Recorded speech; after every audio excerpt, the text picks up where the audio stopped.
Well, in this week's episode of Mike Behind the Mic, we are talking with one of the first, which also happens to be the title of his memoir, one of the first there, Ralph Stokes, one of the first group of players to integrate Alabama football, high school football in Alabama. He is now the Director of Partnership, Marketing, and Community Relations for PGA Tour Superstore, and he joins us now by Zoom. Ralph, great to have you with us this morning. Thank you, Mike. I appreciate the opportunity to spend a little time with you. No, definitely. I've had a chance to read some of your book, and it is amazing. I love some of the photos, the historical perspective, and we're going to get to a lot of that in just a moment. But I'd be remiss if I didn't ask you, because I know you're a golf fan like I am, just your reaction to the Ryder Cup.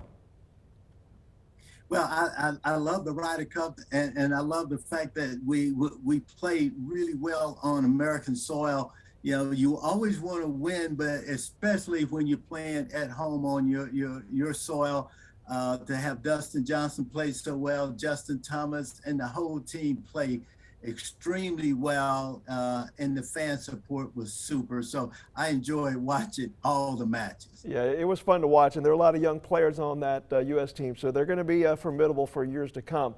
Let's talk a little bit about your book now, one of the first, and your memoir here. And Ralph, just to set this up, by the time I got to play high school football, schools were already well into integration, so that was all I knew. So basically what I knew is what most players today, that's all they know. But my Yes. brothers back in those days were African American, Filipino, Japanese, Puerto Rican, Italian, you name it. I grew up in a very diverse area at a big diverse school.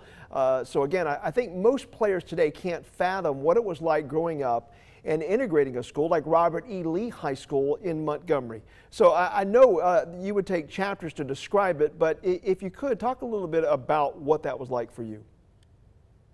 Well, yeah, it was a challenge because I had grown up in this segregated school system, and you just never dreamed of playing with white players because it just wasn't part of what the system allowed at that time, in 1969, 70.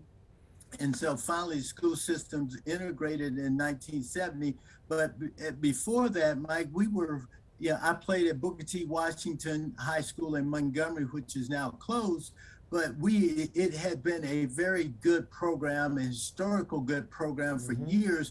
And we were coming off of a very good year where we felt like, with most of our team returning, we had a chance to be one of the first teams to win the system where now all schools played in the same system. It wasn't a black system and a white system. It was integrated school. It was still segregated schools, but you played in one system. And we thought at Booker T. Washington, we were going to have a chance to really do something good and compete. And then they came in the spring and told us our school was closing, and they were dividing that team up to 4 other schools in the Montgomery area. So we were assigned, me and about 10 others were assigned to Robert E. Lee High School. I had no idea where the school was. I knew the name, but it was challenging to go over there to try to integrate into a system where you got 10 players and there are 60 other white players, and you're trying to build something to become a team. And our coaching staff was great bringing us together, but initially there was a lot of apprehension by both the black and white players. We didn't know each other. We didn't trust each other. So the first thing you had to do is learn to respect each other. And that's what the coaches went about trying to do, with some very difficult practices and pushing us to our limits. And when you learn that these guys were willing to work just as hard as you were, you may not like them or know them, but you started to build respect for them. And that's how we started to build our team. Yeah, no doubt. And you reference one of my favorite movies of all time, Remember the Titans. And look, I know Hollywood probably underportrayed some of the atrocities that were going on at the time and what kids were going through. But you touched on it a little bit. When you bleed and sweat together, and you understand each other's backgrounds, you realize we're all really the same people. That makes you guys have a special bond, does it not? Yeah, it creates a special bond. But the first thing you had to do, as I said, learn to respect each other and learn that you both were fighting. Everybody's fighting for the same goal, Hmm. and that goal is to win and to support each other. So when we could kind of centralize it as a focus on winning and not on each other, and we got over some of the stereotypes that you had from the past about black players weren't very smart or white players weren't good, very athletic or couldn't play. When you got over all those stereotypes that you've heard and thought, and you learn that we can play together as a team, it became a very good bond, and for many of us a lifetime friendship. Everybody remembers Sam Cunningham, who we just lost, by the way, one of the great running backs of our generation, certainly, the former Yes. star at USC and had a great NFL career as well. But everybody remembers the game when USC came to Legion Field and they really dominated and whipped an Alabama football team.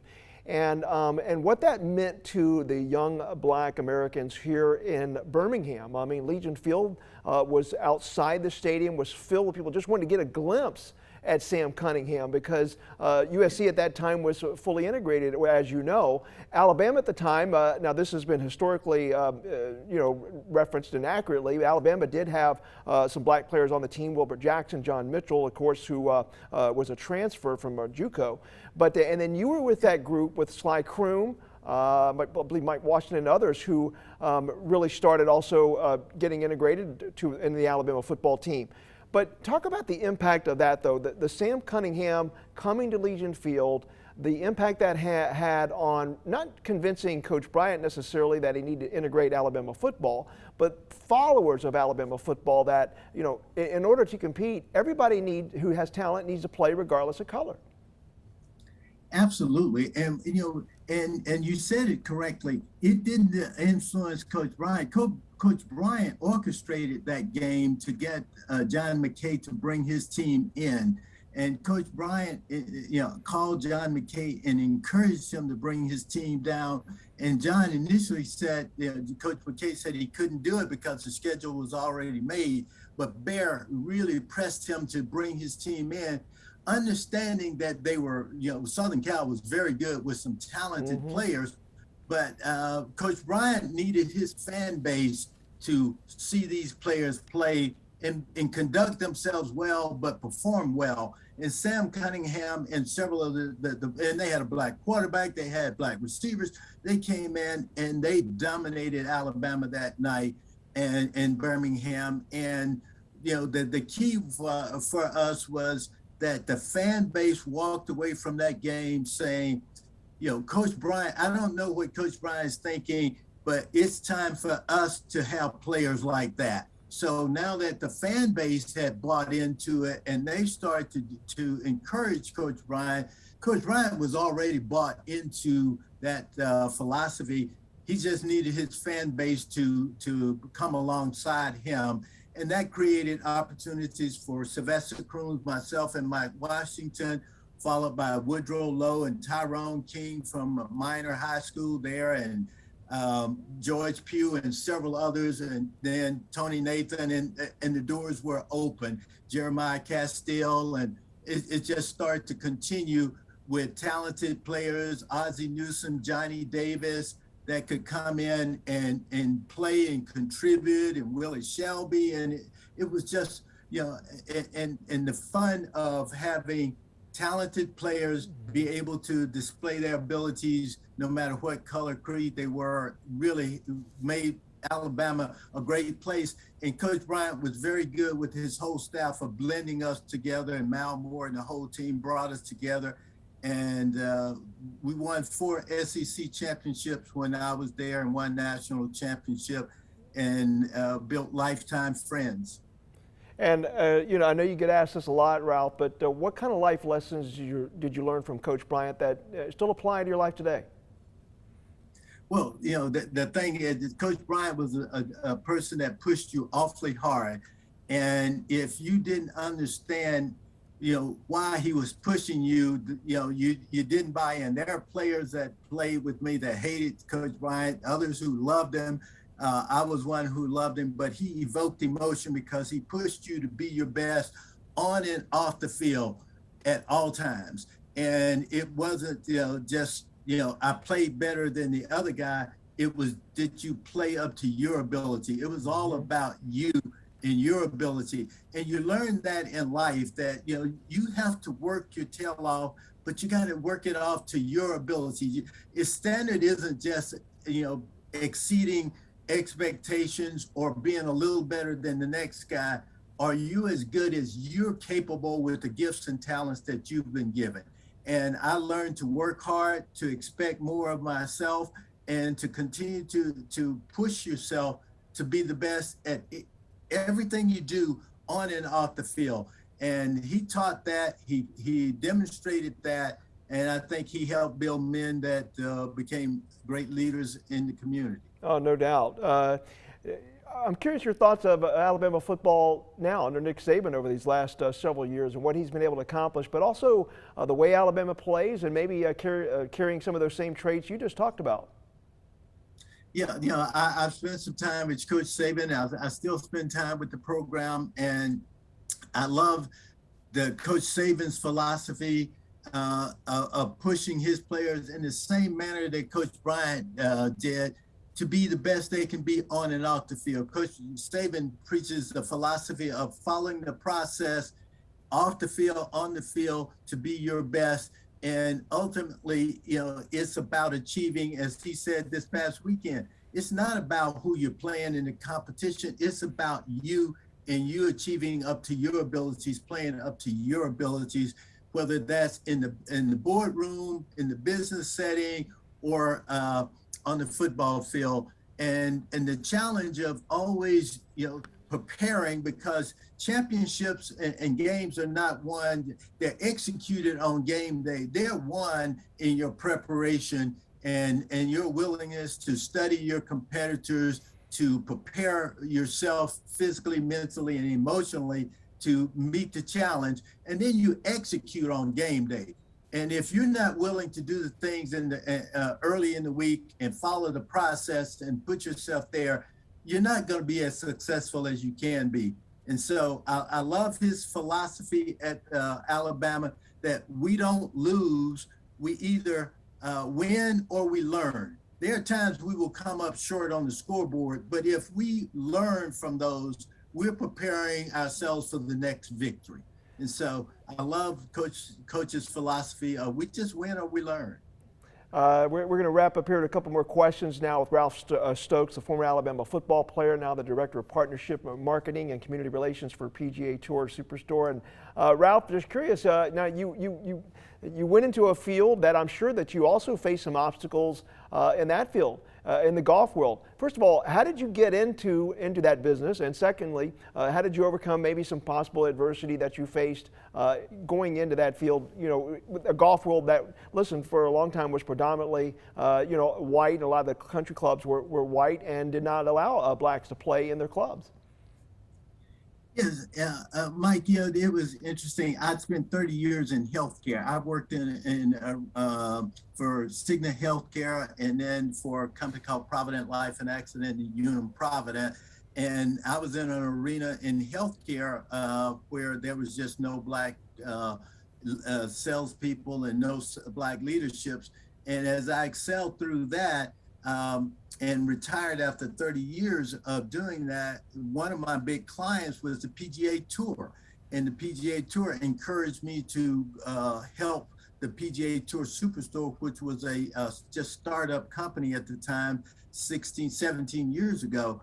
And I came on board, but you're right, there was very few black people in the game of golf, in the business of golf. And what you had to do is continue to be confident in yourself. And for me, I never looked at the opportunity as a challenge. I looked at it as an opportunity for me to show white America that, black people can achieve in any game. And so as I started to play golf, I started with a 30 handicap and got down to a scratch golfer. That Wow. was, for me, one of the major achievements in my athletic career, but also to be able to go into country clubs and golf settings and show them that there's someone there that is African American but knows how to conduct themselves in the right manner and achieve at a high level. So for me, it was a way to help, integration by opening doors, showing people that people of color can do anything. And it has worked for me and has worked for others. And I've worked every day to try to make sure people of color are given the opportunity to be a part of the business world of golf and the game of golf. And as we wrap up, I want to make that clear to folks that one of the first, your memoir here, it's not like a chip on your shoulder type book. This is a book of encouragement and to encourage others, no matter what your walk of life is. If you're facing obstacles, to overcome them. What do you hope people take away if they read your book? Well, Mike, the most important thing is that you can be the best you can be. Don't let the world discourage you by telling you nobody like you have done it before. Don't be afraid to open your own doors and be one of the first in a lot of arenas. Unfortunately, there's still a lot of space where you can be one of the first because people hadn't achieved in that level. So just because you don't see someone like yourself there today doesn't mean you can't be the first or you can't open those doors. So I hope people, when they read this, understand that they can open doors themselves. And when they do, they're opening them not just for themselves, but for others that can come alongside and be successful in this space. Former Alabama running back Ralph Stokes. The book is one of the first. He was one of the first, and he is doing great things now in the business world. By the way, I got to ask you, your handicap now. You still scratch golfer, Ralph? No, unfortunately, it is up to an 8 or 9 right now. So, but it's still single-digit handicapper. That is certainly not to be ashamed of. I wish I had that. Ralph, listen, we really appreciate it. Thank you so much for your time. Thank you, Mike. I appreciate it. All right.